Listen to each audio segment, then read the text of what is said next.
Hello everybody, I am Arni. Welcome back to school. Today we are going to learn Oxford Advantage English Book Chapter 3, Ice Skating.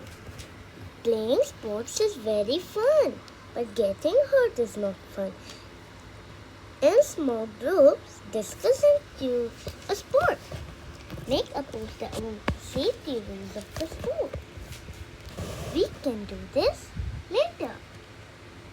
We are going to learn about two sisters. What happens when three children go ice skating? Let us read and find out. Joe and Amy were sisters. Their friend Laurie lived next door to them. The three children always played together. All the three children liked to play together. One winter, the three children decided to go to the river. If the river was frozen, they wanted to skate on it. If the river had been frozen, they would skate on it. The river frozen and at winter season. Joe and Laurie, the two older children, ran ahead of Amy. It was not far from the river, but both were ready before Amy reached them. Laurie did not see her coming.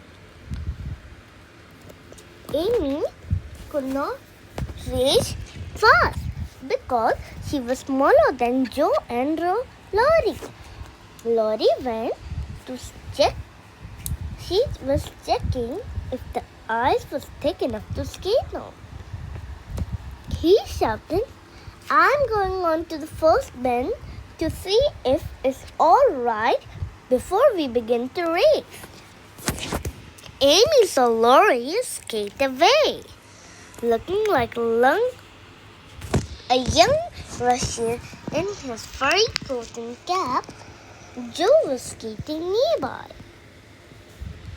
She heard Amy panting after her run. Panting means making sound while breathing. Amy was stamping her feet and blowing on her fingers as she tried to put her skates on. Joe didn't turn around and slowly went zigzagging around the river after Laurie.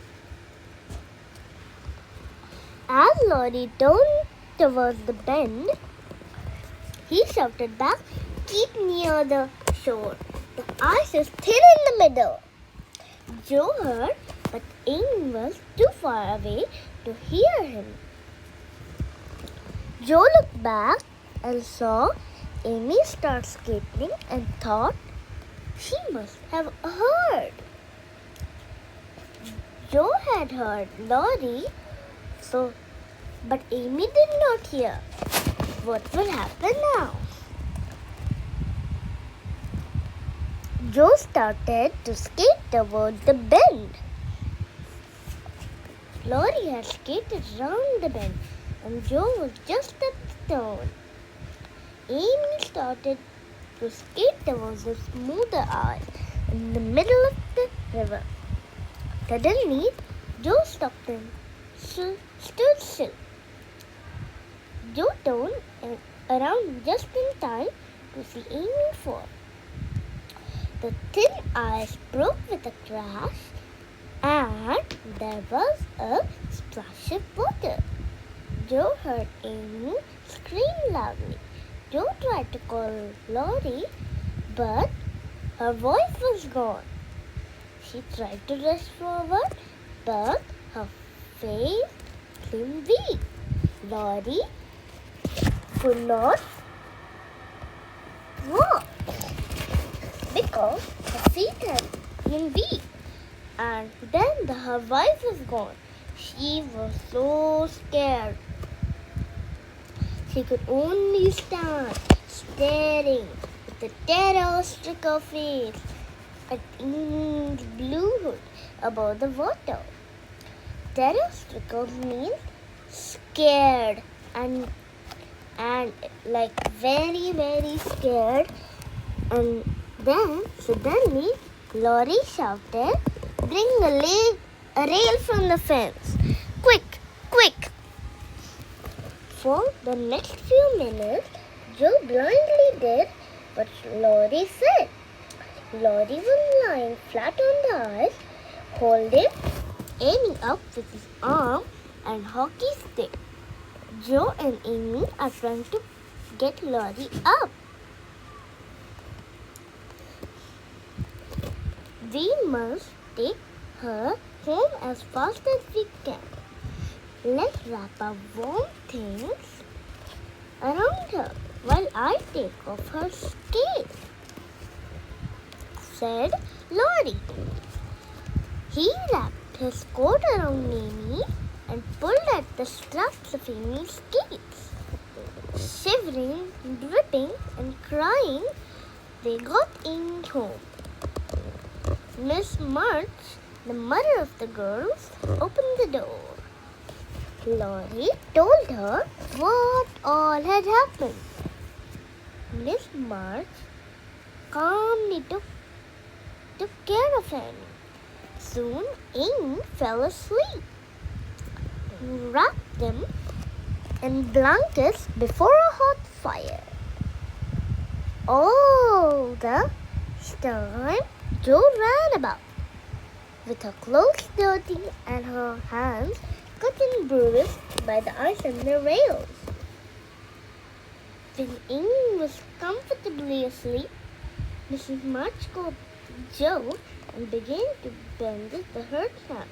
She had got hurt in her hands because the rails were making her get hurt. Then Miss March, the mother of Joe and Amy, had to bandage her hands. "Are you sure she's safe?" whispered Joe, looking at Amy's head, which showed above the blankets. "Quite safe, dear. She is not hurt and won't even catch a cold.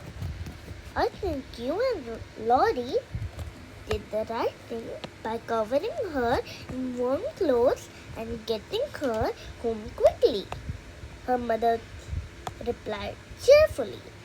Cheerfully means happily. "We will never go skating again," said Joe.